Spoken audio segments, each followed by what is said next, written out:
Hello, Wonderhussy here in the beautiful northern Nevada metropolis of Elko. That's right, Elko. Look at their badass town logo. My sister actually has a belt buckle with that same logo on it that she bought at a thrift store in Rock Springs, Wyoming about 10 years ago. Anyway, Elko is a mining town. There's a bunch of active gold mines in this area, so there's a lot of miners with a lot of money and a lot of hard-working manly men. But 1 week a year, a different crowd descends on Elko for the National Cowboy Poetry Gathering. That's right, cowboys from all around the country converge on Elko to play music and recite poems and... Excuse me! Excuse me?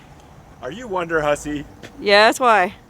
On behalf of all of us off-road bros, I would like to thank you for being one of our esteemed members of the community. Wow, thanks. Anyway, like I was saying, there's this big cowboy poetry gathering every year here in Elko. You can see they got a mural talking about be the poem, be the song. Here's the banner for the 41st. They've been doing this for 41 years. National Cowboy Poetry Gathering. And this is something I've been wanting to come to for years. I just never got around to it because it's really cold in Elko this time of year. Okay, you can probably see behind me, there's snow on them. Thar hills, the Ruby Mountains, the beautiful Ruby Mountains. Too cold to camp, which means you gotta get a hotel, and well, you know how my wallet squeaks when I open it. Well, this year I finally decided I'm creaking her open. I'm getting myself a room at the Motel 6 for 3 nights, and I'm gonna enjoy this poetry gathering. And I did, sort of, but I don't know, man.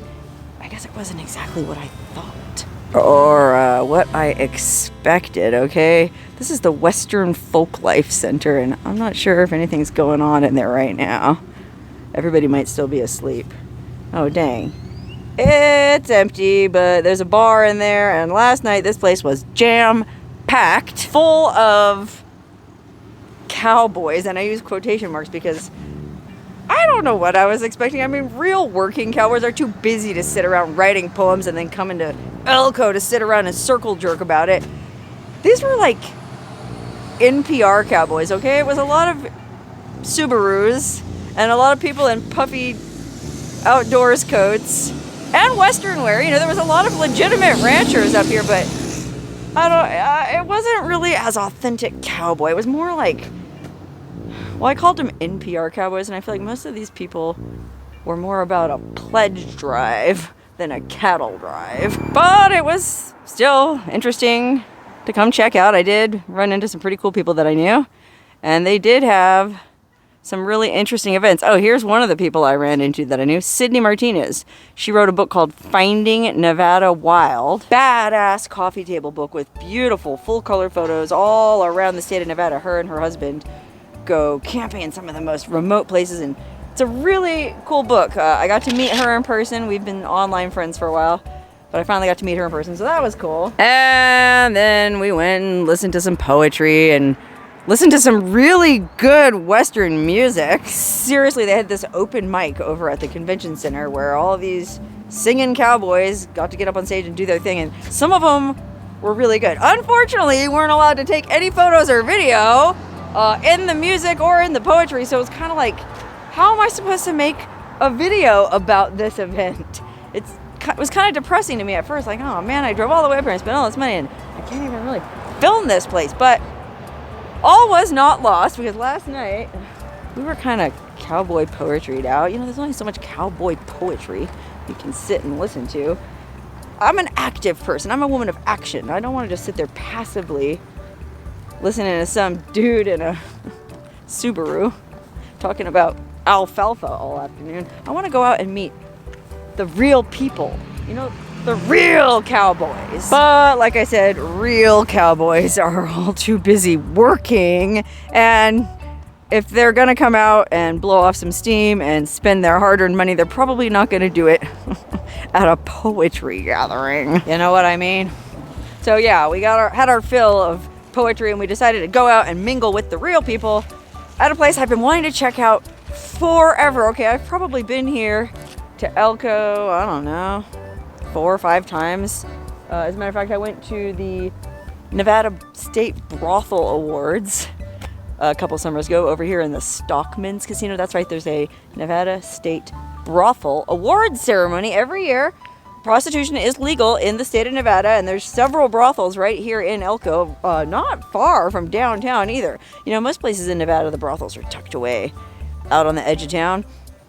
Not here in Elko, man. There's a little red light district right in the middle of downtown, and there are plenty, like I said, plenty of gold miners with plenty of money, and so I'm sure those women working in the brothels are doing just fine. Well, it would have been interesting to go to the brothels, but I wouldn't have been able to film there either. But the place I wanted to go was this Tiki bar. That's right. Every time I come to Elko, I'm like, how is there a friggin' Tiki bar in this freezing cold northern Nevada ranching and mining town? It just seems so incongruous. But every time I've been up here, this friggin' Tiki bar has been closed. So last night I was like, damn it, I'm going in this Tiki bar. And the door is open, but I don't want to piss anybody off by filming in there. Not that I'm about to say anything bad about it. It was just a little misleading. I went in there last night thinking, okay, I'll go to the Tiki hut and get myself a nice Mai Tai or something like that. It's not even a Tiki bar. I mean, imagine my disappointment when, despite the fact that it's covered in lava rock and there's Tiki heads and it's called the Tiki hut, well, imagine my disappointment when I walked in to find that it wasn't a Tiki bar. They didn't have any Tiki drinks. It was just your average run-of-the-mill smoky Nevada dive bar with pool tables, video poker, and, well, there were some pretty interesting characters. In fact, I had the most fun at this entire gathering last night hanging out at this bar because I was with a friend of mine who's a dirt biking drifter, and we ran into did you hear that? We ran into this one-eyed Navajo guy that was hanging out in the bar, and he came over and started talking to us. And of course, I wanted to know how he lost his eye. And he said it was shot. He got shot in the face, I guess down on the res, by somebody with a .45, and the bullet went right through his eyeball and grazed the side of his skull. Thankfully, it didn't go into his brain, but he lost the eye. He kind of just had this one little puckered socket on one side. But me and my friend and him all traded hats and traded stories, and his story was the most interesting poem I heard all week at this poser-ass festival. Aside from the belch that guy just let rip in the background, if you did hear it. That was the sweetest poem of all. Straight out of Shakespeare. I don't know. I mean, I took poetry classes when I was in college, so it's not like I'm anti-poetry. I don't know, though. My favorite poem, I'll go ahead and tell you my favorite poem. Well, actually, no, I won't tell you. I'll tell you my second favorite poem. It starts out, there once was a man from Nantucket. Unfortunately, that wasn't the kind of poem they wanted you to recite at this here gathering. My first favorite poem is by this guy, Richard Brodigan, this hippie poet from San Francisco back in the 60s. He wrote a poem called Machines of Loving Grace. And it was way ahead of its time because AI wasn't even a glimmer in anyone's eye back then. But anyway, I digress. I was talking about how much fun I had in the Tiki hut, and I was also talking about the Nevada State Brothel Awards that I went to a couple of summers ago in that casino, which was a really interesting experience, but obviously I couldn't film it. I was invited by these girls from the Dovetail Ranch. If you remember, a couple summers ago, I stayed at the Dovetail Ranch, which is a brothel just outside Elko in Carlin, Nevada, right by all the gold mines. I mean, you might not realize Nevada produces some crazy percentage of all the gold in the world, and most of it comes from this, it's called the Carlin Trend. It's this, I guess, deposit that runs, I think, kind of north-south up through this part of the country. That's why there's so many gold mines up here, and that's why there's so many gold miners up here with so much money, and that's why there's so many brothels, and I guess why they have the State Brothel Awards ceremony here. And again, I wish I could have filmed it, but hey, that was 2 years ago, and I'm here talking about today. It's pretty quiet right now. It's Sunday morning, okay? I got here Wednesday evening, and I've been going around like really trying to appreciate this cowboy poetry thing, but I had a really hard time getting into it. It just felt very,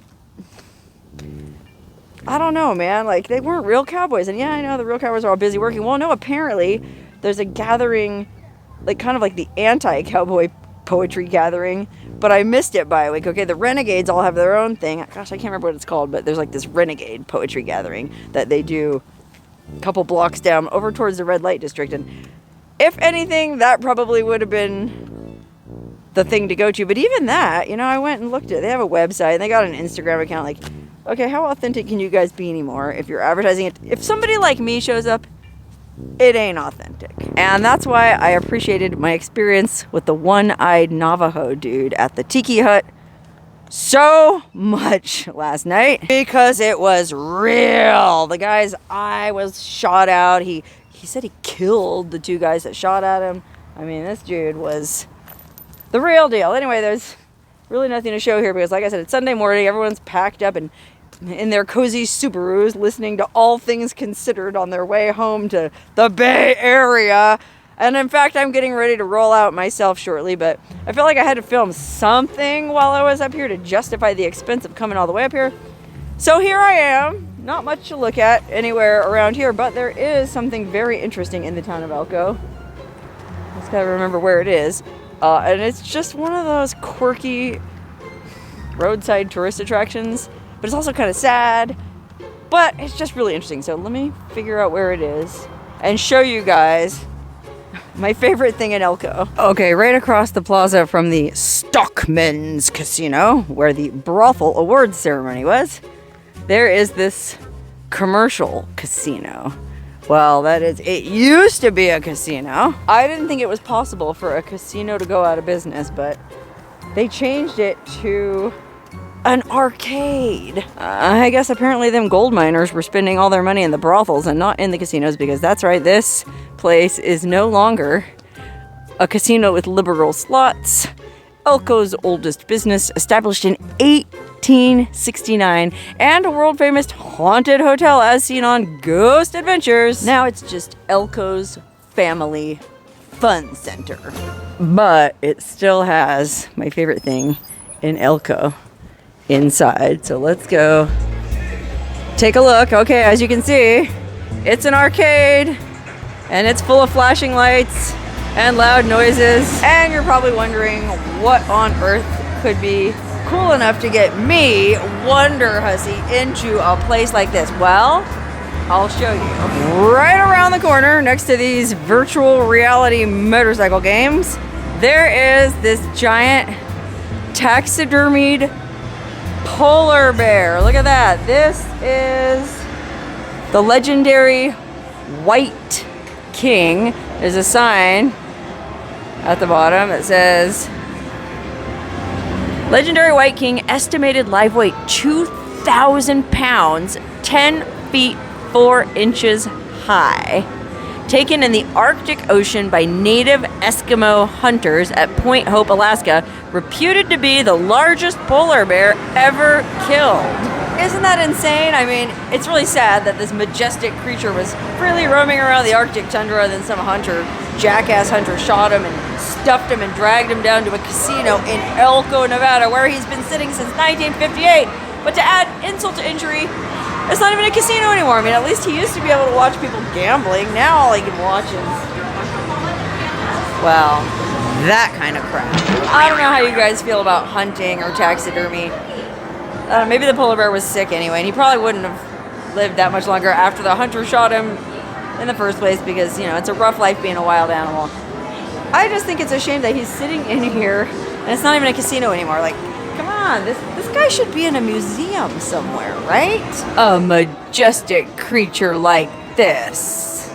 Anyway, there you have it. My favorite thing in Elko. That is my favorite thing in Elko when the Stockman's isn't hosting the brothel award ceremony, because that's pretty cool too. Actually, there's plenty of cool stuff in Elko. There's a lot of really interesting old buildings. Like, look at this old movie theater. When's the last time you saw a movie in a theater like that? I guess you would call it mid-century modern. And then there's this. We got the old Western Pacific, engine number 727 and caboose number 437, just parked here in the town park in the shadow of this, I think, fantastic fake water tower with giant neon letters spelling out Elko. just in case you forgot where you were. Boy, isn't that pure Nevada? Yeah, the fact that it's a water tower, and especially the fact that it's actual incandescent bulbs, none of this LED crap in Elko. Which, incidentally, you might be wondering how the town of Elko got its name. Was it named after some railroad boss? Well, no, actually it was named by a railroad boss who liked elk, and he just decided to add an O to the end of the word. And they basically just made the name of the town up out of nothing. Like I said, pure Nevada. Oh, look, here's a picture of Bing Crosby being handed a giant novelty key to the city of Elko. Looks like he was made the honorary mayor of Elko. Look at this. Classic. Life magazine. Home of the one-armed bandits. That's what they call slot machines. But these slot machines really are shaped like one-armed bandits. And would you look at the keister on that sexy 40s ranch lady gambling on them. Woo! We built Elko tough. Okay, well anyway, that's pretty much all I have to say about Elko, Nevada for now. I'm actually getting ready to head back down south through the middle of nowhere, Nevada, back to Death Valley, where it's supposed to be 75 degrees today, and I won't need this pepper coat. But I did enjoy my time here in Elko, and I will definitely be back, because I'm sure there's all kinds of crazy, quirky, hidden secrets in and around this fascinating northern Nevada metropolis. You know, no telling what other taxidermied animals are hidden in some of these historic old buildings. I'm just gonna wait till it's a little bit warmer to find out.